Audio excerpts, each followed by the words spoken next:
So here's a wiring project I kind of learned on my own, of course through the internet and people like Chris, and little bits of information here and there that was available, and then trying to kind of figure it all out. So basically what it is it's a Ghozt module that we all know about, that in my opinion, I wish they made a higher power module as well that had higher amperage ratings through each transistor. Kind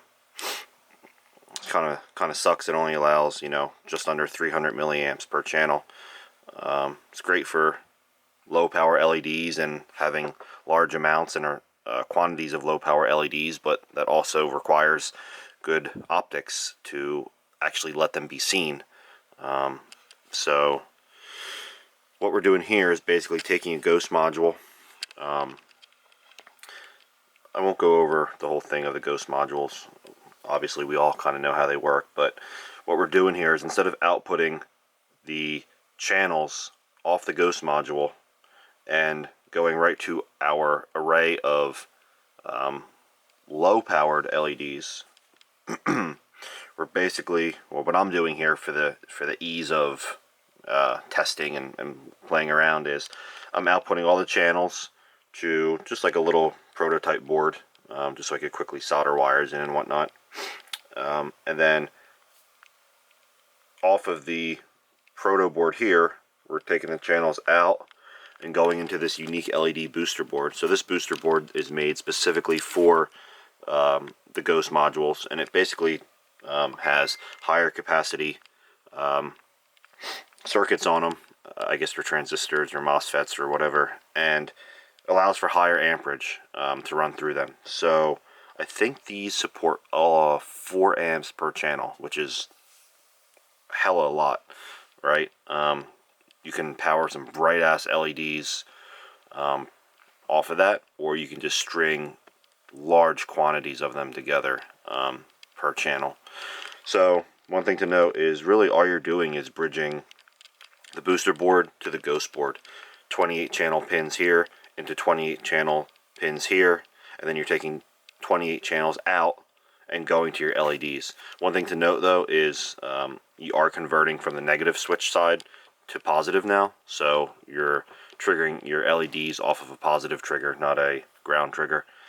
And this board will actually mate right up with the Ghozt real nice using a 28 pin header. So knowing that, here's my LEDs I got. So these are 3-watt LEDs, really popular in China, pretty cheap, really bright, pretty efficient. What's great about 3-watt LEDs is you can just run them at 1 watt if you want. So you don't have to run them at 600-700 milliamps. You can run them at 200-300 milliamps and run them at 1 watt instead, which necessarily you don't really need a heat sink. At 3 watts you definitely do. At 1 watt, not so much.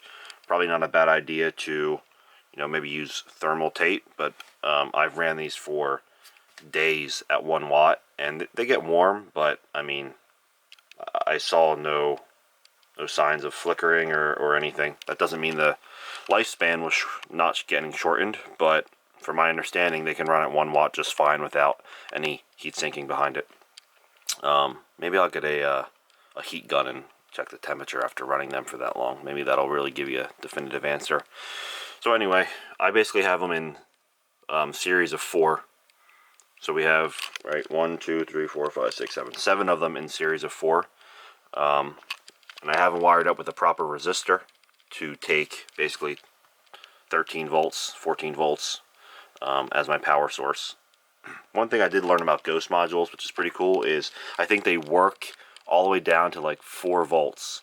So if you really wanted to, use certain LEDs in parallel, or in whatever type of array that you're not really sourcing them off of 12 volts, you could use some step down buck converters and get the signal down to what you want and still kind of trigger everything off of anything between 4 and 12 volts, or 4 and 15 volts, if you're talking specifically with the alternator and whatnot running.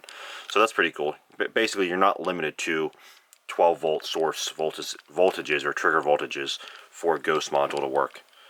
So let's see knowing that, I'll show you how bright these freaking things are.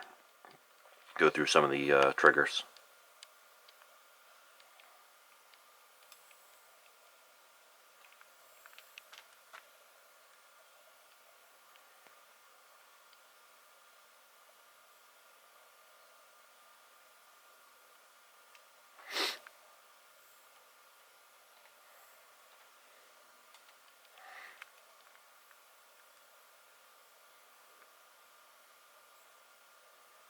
I lost that one.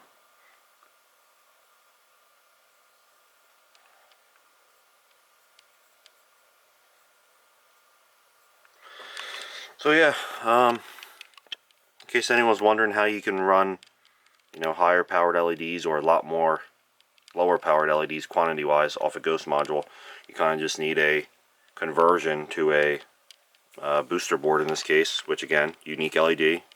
Go buy them up.